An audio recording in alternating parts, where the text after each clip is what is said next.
If you ask anyone, any person from any culture, any part of the world to describe what death looks like, most people will immediately jump to a depiction of the Grim Reaper, and rightly so. The Reaper has long been the personification of death and decay.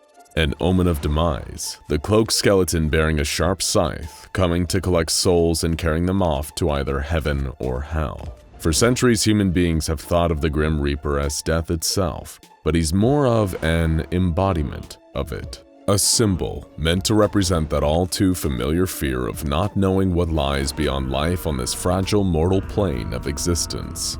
Death itself, the real death, looks completely different. Welcome to the story of SCP-001. Now, first things first, to anyone familiar with the SCP Foundation, you will most likely know that there are multiple SCP-001s. You might even think that you know which of them is the real one. But for those of you who are new here, allow us to clarify for you this important context. The designation of SCP-001 does not refer to a single creature, object, or entity, but rather a collection of various anomalies that are allegedly kept contained by the SCP Foundation. Now, there are multiple explanations as to why these various files are all collected under the shared designation of SCP-001. One explanation could be that this is because these anomalies are some of the earliest ever contained by the Foundation.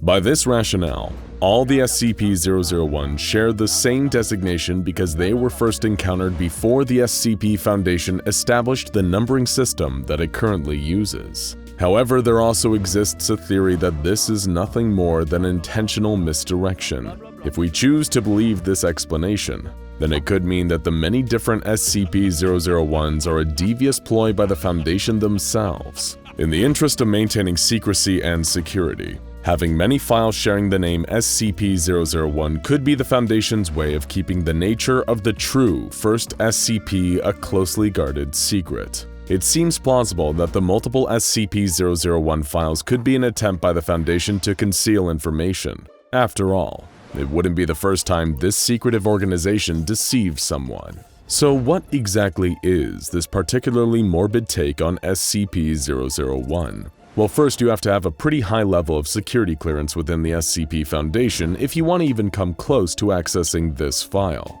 In fact, any and all details about the anomaly codenamed Deadmen is protected by Hellenstick, an AIC used by the Foundation's Overwatch Command, also known as the 05 Council. An AIC, for those who are not yet aware, is an advanced form of artificial intelligence that the Foundation develops and uses to run parts of its archive of anomalies. What does that mean for SCP-001? Well, it's pretty simple. The people in charge of the Foundation want this file to remain secure. Or it could be because the 05 Council is hiding something that the general staff members aren't meant to know about. Getting past all the additional security surrounding this particular file, we learn that SCP-001, or this one at least, is an old man. An 84-year-old man, to be precise. Wait, that's it? That's what the big, closely guarded secret is? Just some old guy? No.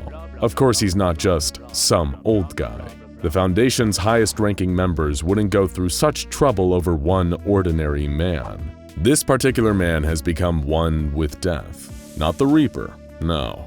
Death itself. The very concept of death has been merged with this individual. A lot more interesting than just a normal old man, right? To be clear, this man is not an incarnation or embodiment of death like the Grim Reaper. Instead, he has become a vessel for the process of making something that was once alive not. So this old man, SCP-001, can control life and death? Not quite. The old man's body is more like a way that death itself can be influenced. It may help to picture it like this. Imagine SCP-001 as a television remote control for death. Except instead of pressing buttons like you would on a remote, you have to remove or alter parts of the old man's body. And in doing so, you can manipulate the process of death, albeit only to a limited extent. You can't, for example, permanently stop death from existing or occurring, stopping everyone around the world from dying. That's not quite how SCP-001 works. Here, let's give you an example. SCP-001 had his tongue removed as well as had sustained damage to his eardrums before he was contained by the Foundation. So as a result of those alterations to his body, there are fewer deals with death events in the modern era. You see what we mean now? Changing SCP-001 changes how death functions, but doesn't necessarily stop it from happening. So in essence, although there are parameters, SCP-001 is the Foundation's way of controlling death itself. How did they decide to go about doing this? Well, once we tell you, you will understand why the O5 Council wanted to keep information about SCP-001 such a secret. After performing a series of complex brain surgeries and various other procedures on the old man, the Overwatch Command intentionally engineered him to be unable to perceive certain people. Who were those people? You guessed it, the O5 Council themselves. Making SCP-001 unable to recognize the faces of any O5 Council members means that Death is unable to see or perceive the Council members either. All those pieces fit together to form a particularly unsettling jigsaw puzzle. By tampering with SCP-001, the O5 Council have made themselves effectively immortal. They cannot die, nor will they age or decay like normal mortal human beings. Death still occurs, of course. Other beings can die, but the Council members are exempt from that fundamental law of nature. The Foundation believes that SCP-001 was initially created by an occult group known as the Eternal Circle. Thanks to records recovered from the Circle's London headquarters, the SCP Foundation now knows that they were the ones responsible for merging the old man with the concept of death. When their personnel first recovered SCP-001, the old man was frail, in a poor physical condition and barely responded to any external stimuli. Research staff believe he must have suffered severe trauma at the hands of the Eternal Circle, evidenced by the circular symbols that had been carved into his back. Oh, and also the fact that his body parts had all been modified. Contained within the file for this SCP-001 is a letter directly from the O5 Council themselves, explaining their reasons for using the old man to become immortal. They justify their actions by claiming that they have a wealth of experience in containing anomalies and keeping the SCP Foundation running. This is, to them, a perfectly valid reason to make themselves exempt from death rather than aging, retiring, and dying, to later be replaced by new members on the Overwatch Council. They claim that their immortality is not for their own self-benefit, of course, but for the good of the Foundation as an organization, and, by extension, the world as a whole. The Council also promised that the same death-exempt status would later be extended to other vital members of personnel. However, according to the Hellenistic AIC guarding the file, no personnel have been considered for death-exempt status in the future. In other words, the O5 Council were lying and intended to keep their get-out-of-death-free card to themselves. It wasn't long before the Foundation's very own Ethics Committee learned about what the Council was up to, and naturally they had some concerns. According to a report issued by Committee Chairman Odongo Tejani, the way the O5 Council were using SCP-001 to prolong their own lives was immoral and inhumane, even by their own strange standards. By using this poor, frail old man for their own gain, the Council had warped the natural way death should work, and threatened to anomalously unbalance the very laws of nature. The Ethics Committee had no other choice but to dispatch its own mobile task force, known as Omega-1 or the Law's Left Hand, to rectify the situation. Their mission? To detain all members of the O5 Council at their next meeting, removing them from office and replacing them with high-ranking candidates from within the Foundation's lower ranks. Finally, they also plan to neutralize SCP-001, cleaning house and removing the temptation for future Council members to make themselves immortal. In short, this was a coup. The O5 Council was going to be overthrown by their own Ethics Committee. Of course, the Council was more than prepared for this, and also had their very own mobile task force on hand to defend them against the plot. Alpha 1, also known under the codename Red Right Hand, the legendary lackeys of the O5 Council, clash with the Law's Left Hand. It is believed that the shadowy administrator of the SCP Foundation also had his own personal task force. Possibly Raish 1, also called the Seat of Consciousness, enter the fray. In other words, we were looking at an absolutely insane three-way Foundation Civil War bloodbath. How exciting. Security footage showed these three groups engaged in a firefight within Site-01. using Foundation training and tactics against each other in what would probably be the most epic battle of all of their lives. It was absolute chaos, the air thick with screams and gun smoke.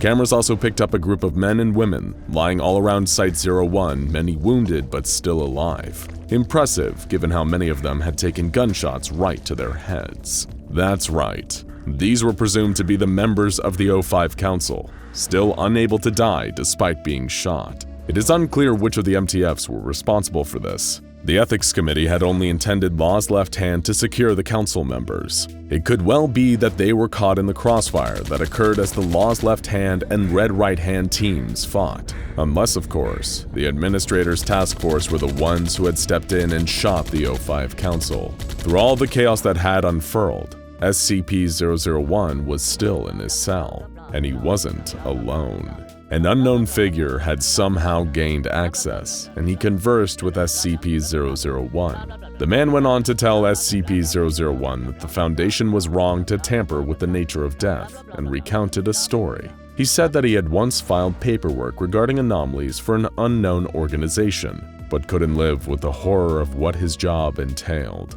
So the man sold these files to a group of 13 individuals, the 05 Council. They then went on to form a full organization, the SCP Foundation as we know it. The man then stated that he was disgusted with how the Foundation had used SCP-001, how the council members had engineered the frail old man to make themselves immortal. He had hoped that they would be a force for good, keeping any necessary evil to a minimum. The unknown figure told SCP-001 that the conflict between the Council and the Ethics Committee had happened many times before, with many other versions of the old man. Earlier SCP-001s previously merged with the concept of death. He then helped SCP-001 identify the members of the Council, ending their immortality, promising the weak, tired old man that he'd finally be able to rest. The unknown mystery man claimed that he would always be in power. The 05 Council would always bring him back. After all, he was their figurehead,